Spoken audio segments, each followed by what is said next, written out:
ہمارے ایک تبلیغی بھائی نے کہا کہ آپ لوگ بغیر ٹوپی کے نماز پڑھتے ہیں، کیا یہ جائز ہے؟ نبی نے کبھی ٹوپی نہیں اتاری۔ حضرت اسماء روایت فرماتی ہیں کہ ابو بکر رضی اللہ عنہ وارضاہ نے ایک چادر میں نماز پڑھائی، جو انہوں نے آدھی نیچے باندھ لی اور آدھی اوپر لے کر اپنے کندھوں پر باندھ لی اور ایک چادر میں نماز پڑھائی۔ اسماء کہتی ہے میں نے پوچھا بابا آپ کے پاس کپڑے تو اور بھی تھے، آپ نے یہ ایک چادر میں نماز کیوں پڑھائی؟ فرمانے لگے اس لیے کہ رسول اللہ صلی اللہ علیہ وسلم نے زندگی کی آخری نماز ہمیں ایک کپڑے میں ہی پڑھائی تھی۔ ایک صحابی آتے ہیں، سر پہ کپڑا ہے، اتار کے نیچے رکھ دیتے ہیں اور ننگے سر نماز پڑھتے ہیں۔ دوسرے صحابی کہتے ہیں آپ کے پاس کپڑا تھا پھر آپ نے ننگے سر ہو کر نماز کیوں پڑھائی؟ کہا اس لیے تاکہ تمہیں تعلیم دوں، تمہیں بتاؤں کہ سنت رسول اللہ صلی اللہ علیہ وسلم ننگے سر نماز پڑھنے کی بھی ہے۔ تو ننگے سر بھی نماز ہو جاتی ہے، سر پہ کپڑا ہو تب بھی نماز ہو جاتی ہے، کوئی مسئلہ نہیں۔ ہاں مسئلہ یہ ہے، اللہ کے نبی صلی اللہ علیہ وسلم کی حدیث سامنے رکھیے جو بات کو کھول دیتی ہے۔ آپ نے فرمایا جس کے کندھے ننگے ہوں اس کی نماز، جس کے کندھے ننگے ہوں اس کی نماز۔ اگر سر ڈھانپنا نماز کی شرط ہوتی تو نبی کو یہ فرمانا چاہیے تھا نا جس کا سر ننگا ہو اس کی نماز۔ مسجد میں آؤ اپنی زینت اختیار کر کے آؤ، کسی کے پاس اچھی ٹوپی، اچھا رومال، اچھا کپڑا سر پہ ہے وہ لے کر آ جائے، اچھی بات ہے، کوئی بری بات نہیں۔ لیکن اگر کسی نے اپنے سر پہ نہیں لیا تب بھی وہ کھجور کے تنکوں کا بنا ہوا چھکو، چھکو سمجھتے ہیں جو اونٹ کے منہ پہ چڑھایا جاتا ہے کسی کو کاٹ نہ لے، وہ مسجد کے دروازے پر ہی پڑا ہوتا ہے، اندر داخل ہوتے اٹھایا سر پہ رکھا، اللہ اکبر، نماز پڑھ کے واپس آئے، جب جوتی پہنی یاد آیا کہ چھکو تو لائے نہیں سی، وہ تو سر پہ ہی ہے، اتار کے وہیں سے اٹھا کے پھینک دیا۔ کرتے ہیں یا نہیں کرتے؟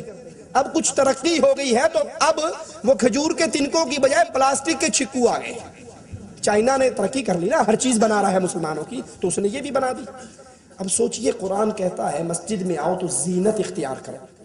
اب یہ پلاسٹک یا کھجور کے تنکوں کے چھکو چڑھانے والوں سے پوچھو کہ یہ چھکو پہن کر تم ولیمے پہ جاؤ گے؟ تم دکان پہ جاؤ گے؟ تم کاروبار پہ جاؤ گے؟ تم ڈیوٹی پہ جاؤ گے؟ نہیں جاؤ گے؟ پھر ڈرامہ کرنے کے لیے مسجد ہی رہ گئی ہے۔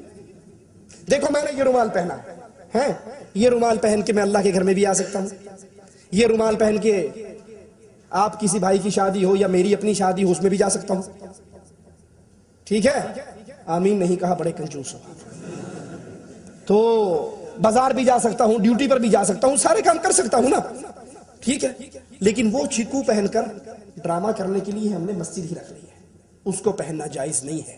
نمبر 2، جن بھائیوں کو اعتراض ہوتا ہے ننگے سر کا، پاکستان میں کسی مسجد میں چلے جاؤ اور ننگے سر جا کے آپ اللہ اکبر، جو ساتھ بیٹھا ہوگا نا بے ایمان وابی گستاخ ننگے سر آ گیا، ان سے پوچھو کیا ہوا؟ اور ننگا سر کرنا توہین ہے۔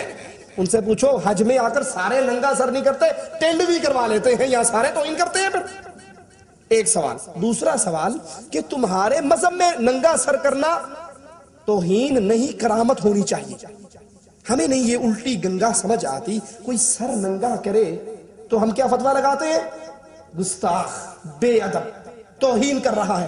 اور اگر سر سے لے کے، مجھے معاف کر دینا کڑوی بات ہے لیکن ہضم کرنا، سر سے لے کے پاؤں تک سارا کچھ اتار دے، فرنٹ اور بیک بالکل اوپن کر دے، اس کے بارے میں کیا کہتے ہیں؟ حضرت بابا جی ہمارے گھر میں اولاد ہوگی، اس کے سامنے رکوع کرتے ہیں اور پوچھتے ہیں بابا ہمارے گھر میں اولاد ہوگی، کوئی پوچھے بھائی یہ تو ننگا ہے، کہا آپ کو کیا پتا، ہماری معرفت کی آنکھ سے دیکھو یہ مجذوب ہے، ولی اللہ ہے، پہنچی ہوئی سرکار ہے۔ ننگا سر کرنا گستاخی ہے تو پورا جسم ننگا کرنا بڑی گستاخی ہوگی۔ اور اگر تمہارے ہاں ننگے ولی بن جاتے ہیں تو ٹنڈ کروانے والا، ننگا کرنے والا کوئی 5% تو ولی بیچارہ اس کو بھی مان لو۔